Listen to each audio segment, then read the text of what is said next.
On November the 28th, 2014, the Vietnamese National Assembly adopted a resolution to ratify the Convention Against Torture and Other Cruel, Inhuman, or Degrading Treatment or Punishment, commonly known as the United Nations Convention Against Torture.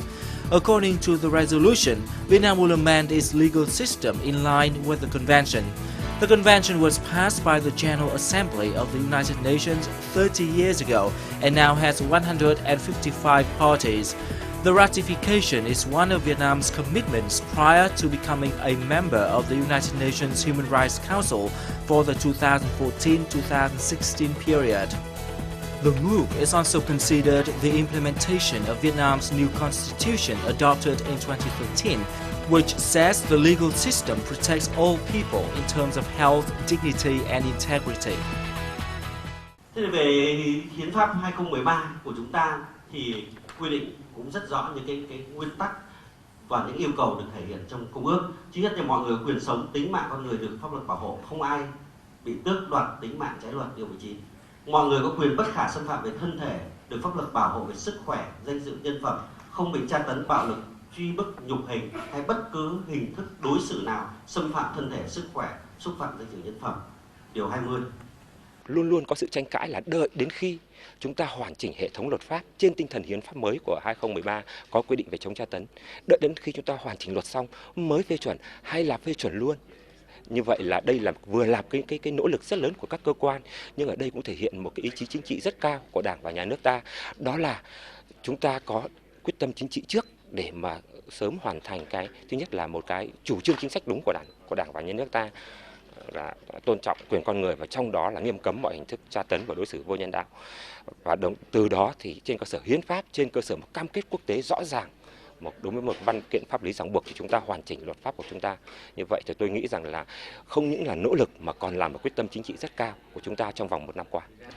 I think it is very important that Vietnam has recently even ratified two of the core United Nations human rights treaties, the Convention Against Torture, but also the Convention on the Rights of Persons with Disabilities. So we are moving towards universal ratification of all the major United Nations treaties for the protection of human rights. And I'm, as I said, very happy that Vietnam has also now ratified quite a significant number of these core United Nations human rights treaties.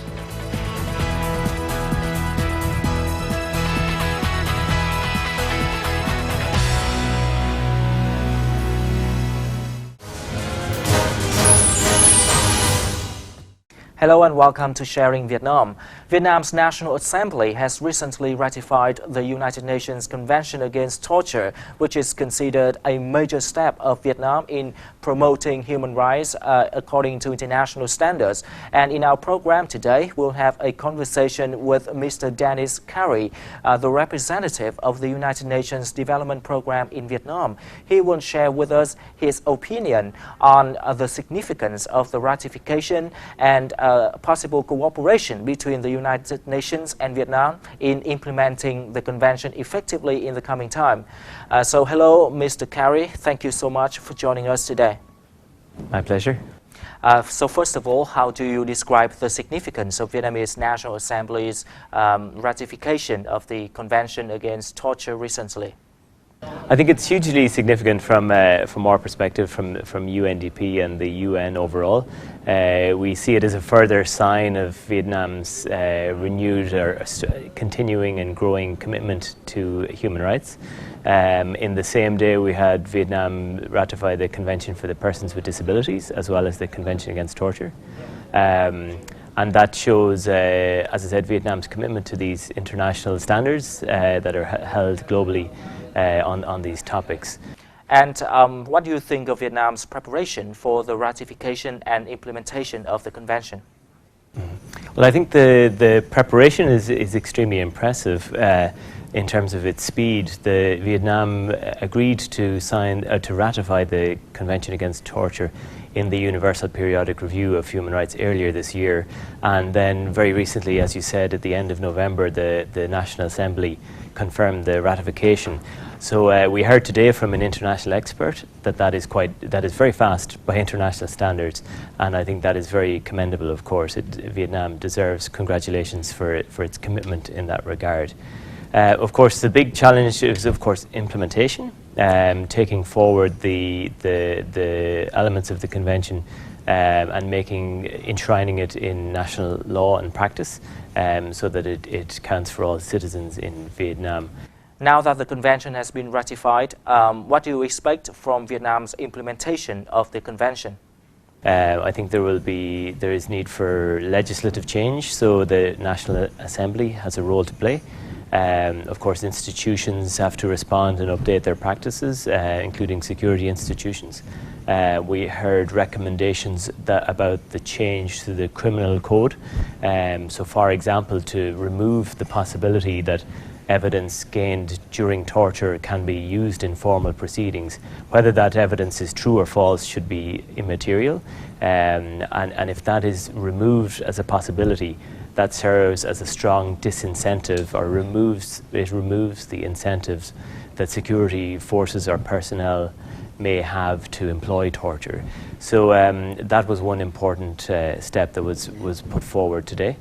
We also heard some good ideas about the role of other parts of society, whether it's media for awareness raising or other monitoring mechanisms that can be put in place to try to ensure that all people, all citizens can be free from any potential for exposure to torture.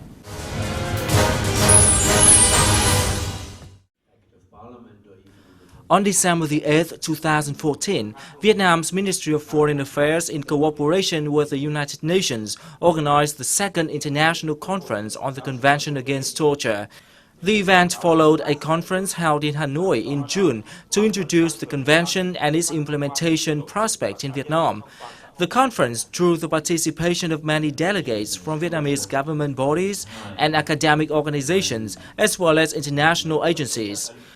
Foreign speakers included Brian Buckner, Special Investigator of the Board of Police Commissioners in Los Angeles City of the United States, and Professor Manfred Nowak, former United Nations Special Rapporteur on Torture.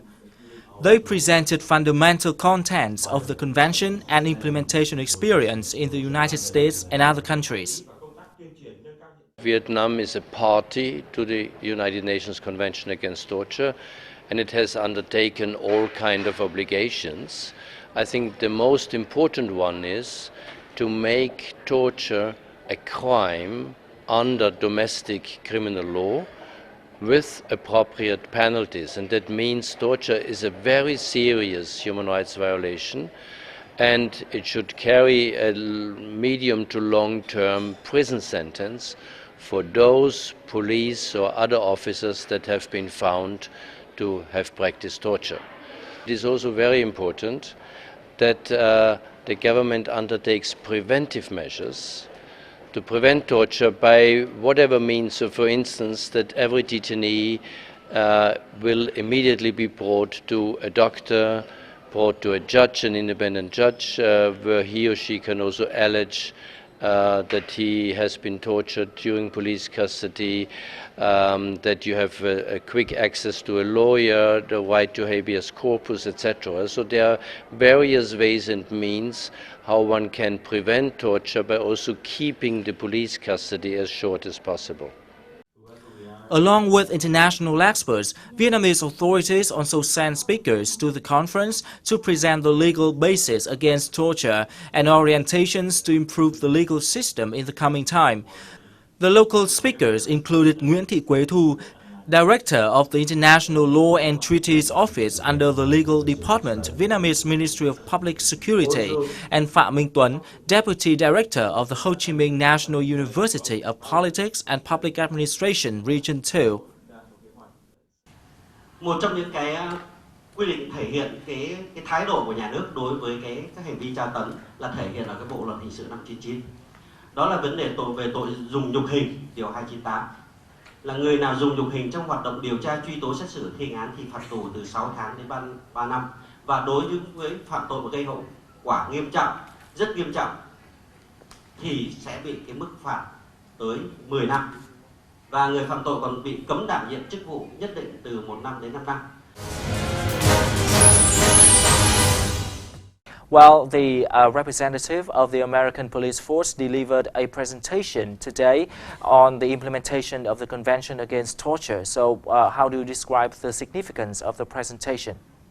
Well, it's very welcome from our perspective, of course. The United Nations is a collection of its members, and we really encourage this sharing of knowledge between countries. UNDP, the organisation that I represent today, we like to think that we can help bring countries together and share experiences.